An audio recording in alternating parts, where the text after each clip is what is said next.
దేవునికి స్తోత్రం. మీకందరికీ నా నిండు వందనాలు. ఒక మహారాజు గురించి ఈ సమయంలో మీతో మాట్లాడబోచున్నాను. కోరేషు మహారాజు గురించి. దేవునికి స్తోత్రం. హల్లెలూయా. ఒక అన్యరాజు, ఆయన గురించి తెలుసుకోబోతూ ఉన్నాం.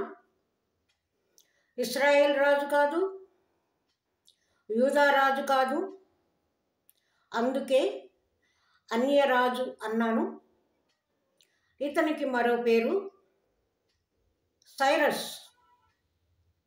Cyrus the great, Cyrus II అని అన్నారు. ఇతని ప్రత్యేకత ఏమిటి? దేవునిచే అభిషేకించబడి పిలువబడ్డాడు. ఇశ్రాయేల్ రాజులలో, యూదా రాజులలో చాలామందిని దేవుడు అభిషేకించలేదా? మొట్టమొదటి రాజైన సౌలుని అభిషేకించి ప్రజలు కోరారని రాజుని చేయలేదా? రెండవదిగా, దేవునిచే ప్రేరేపించబడ్డాడు. మన ఆలోచనలు వేరు, ఎందుకంటే మనం అనుకోవడం వేరు, దేవుని చేత మనము తెలుసుకోవడం వేరు. దేవుని చేత ప్రేరేపించబడ్డాడు. మూడవదిగా, దేవుని ఆజ్ఞను శిరసావహించాడు. నాలుగవదిగా, దేవుడు అప్పగించిన పనిని వెంటనే పూర్తి చేయించాడు. తను చేశాడు, ఇతరుల చేత చేయించాడు. ఐదవదిగా, అన్య రాజులలో గొప్ప రాజుగా సైరస్ ద గ్రేట్ అని మెప్పు పొందాడు. చాలామంది రాజులలో ఈ లక్షణాలన్నీ ఉన్నాయి. అయితే ఈయన గొప్ప ఏమిటి? దేవుడు ఏం చెప్పాడు? ఈ రాజు ఏం చేశాడు? గొప్ప రచయిత కదా దేవుడు. యెషయా గ్రంథము 55వ అధ్యాయం 8వ వచనంలో, నా తలంపులు వేరు, మీ తలంపులు వేరు. నా తలంపులు మీ తలంపులు వంటివి కావు, మీ త్రోవలు నా త్రోవలు వంటివి కావు. ఇదే యెహోవా వాక్కు. కోరేషు రాజు విషయంలో దేవుని తలంపు ఏమిటి? దానిని నెరవేర్చడానికి అన్యరాజుని ఎన్నుకున్నాడు. తన ప్రవక్త అయిన ఇర్మియా ద్వారా ఆ విషయాన్ని తెలియచేశాడు.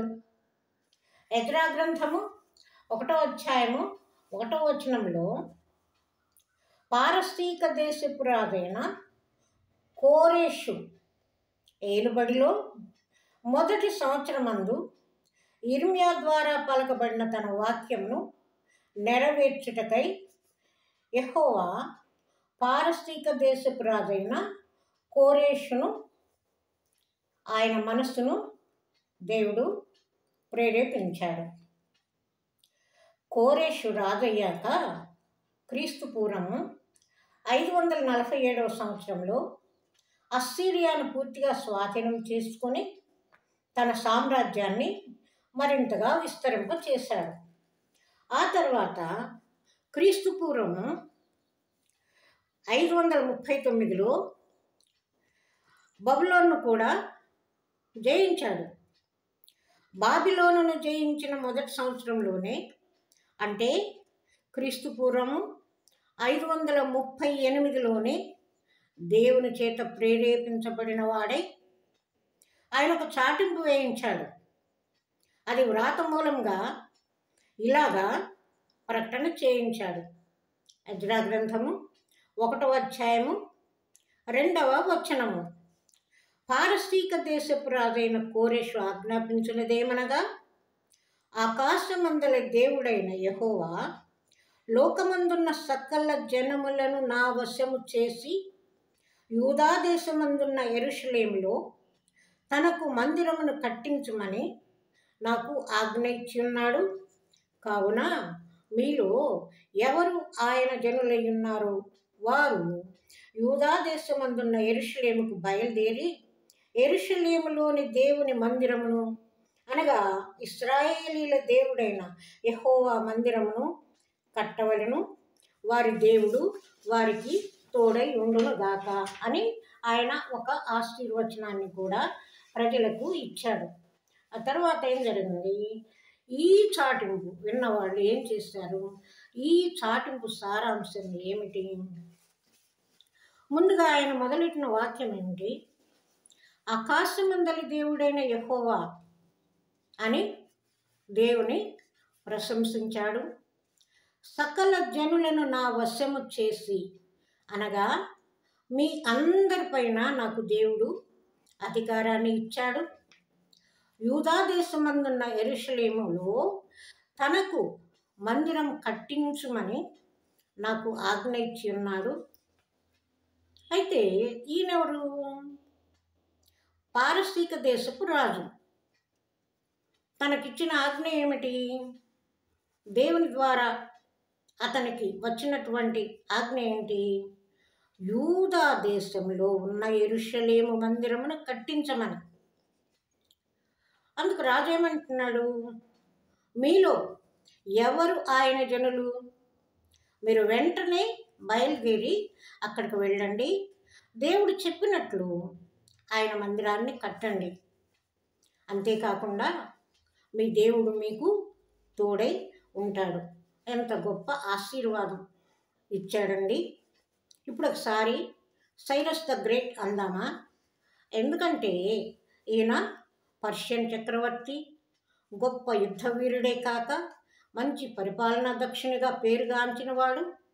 రాజ్యంలో ఎన్నో కట్టుబాట్లు ఉంటాయి. విగ్రహారాధన చేసే రాజులు ఉంటారు. తమ విగ్రహాలని పూజించమని ఆంక్షలుంటాయి ప్రజలకు. రాజు ఏ మతాన్ని అవలంబిస్తారో, ఏ సంప్రదాయాలను పాటిస్తారో ఆ దేశ ప్రజలు కూడా వాటినే పాటించాలనే నియమాలుంటాయి. కానీ కోరేషు పరిపాలనలో ప్రజలకు స్వేచ్ఛనిచ్చాడు. అందుకే ప్రజలు ఆ చాటింపును శ్రద్ధగా విన్నారు. మందిరం నిర్మించడానికి ఏ స్థలాల్లో ఉన్నవారైనా ఆయా స్థలాల్లో ఉన్నవారు తమకు దగ్గరగా ఉన్నవారికి వెండిని, బంగారాన్ని, వస్తువులను, పశువులను ఇచ్చి సహాయం చేయమని ఆజ్ఞాపించాడు కదా. అప్పుడు యూదా పెద్దలను, బెన్యామీనీయుల పెద్దలను, యాజకులను, లేవీయులను ఎవరెవరి మనస్సును దేవుడు ఏ విధంగా ప్రేరేపించాడో ఆ విధంగానే వారందరూ దేవుని మందిరాన్ని కట్టడానికి యెరూషలేముకు ప్రయాణమయ్యారు. ఈ విధంగా 70 సంవత్సరాలకు ముందు నెబుకద్నెజరు ద్వారా యెరూషలేము నుండి బందీలుగా తరలించబడ్డ ఇశ్రాయేలు ప్రజల్ని ఆ చెర నుండి విడిపించడానికి అన్యుడైన కోరెషును వాడుకున్నాడు. ఎజ్రా 1వ అధ్యాయము 7వ వచనము. మరియు నెబుకద్నెజరు యెరూషలేము నుండి తీసుకొని వచ్చి తన దేవతల గుడిలో ఉంచిన యెహోవా మందిరపు ఉపకరణములను రాజైన కోరెషు బయటకు తెప్పించెను. ఈ రాజు తన ఖజానాదారుడైన మిత్రిదాతు ద్వారా వాటిని బయటకు తెప్పించి లెక్క వేయించి యూదులకు అధిపతియగు షేష్బజ్జరు చేతికి అప్పగించెను. అక్కడ ఉన్న విలువైన సామాగ్రి అంతటిని షేష్బజ్జరు బబులోను చెర నుండి విడిపించబడిన వారితో కూడా కలిపి అన్నిటినీ యెరూషలేమునకు తీసుకొని వచ్చెను. ఎంత గొప్ప రాజు! ప్రవక్త అయిన యిర్మీయా ద్వారా పలకబడిన మాట నెరవేర్చడానికి ఈయన ఏమైనా ఆలస్యం చేశాడా? ఏమీ ఆలస్యం చేయలేదు. వెంటనే జనాలందరినీ సమకూర్చాడు. అందరికీ చాటింపు ద్వారా దేవుడు తనకు చెప్పిన మాటని బయలుపరచాడు. అప్పుడు జనం అందరూ కూడా, ఇతరులు కూడా ఆ మందిరం కట్టడానికి ఏ ఉపకరణాలు కావాలో వాటన్నిటిని కూడా ఒకరి ద్వారా ఒకరు సమకూర్చారు. అన్యరాజు అయినప్పటికీ తనకు అప్పగించ పనిని వెంటనే చేయించాడు. అందుకే బైబిల్లో సైరస్ ద గ్రేట్ అని పొగిడించుకున్నాడు.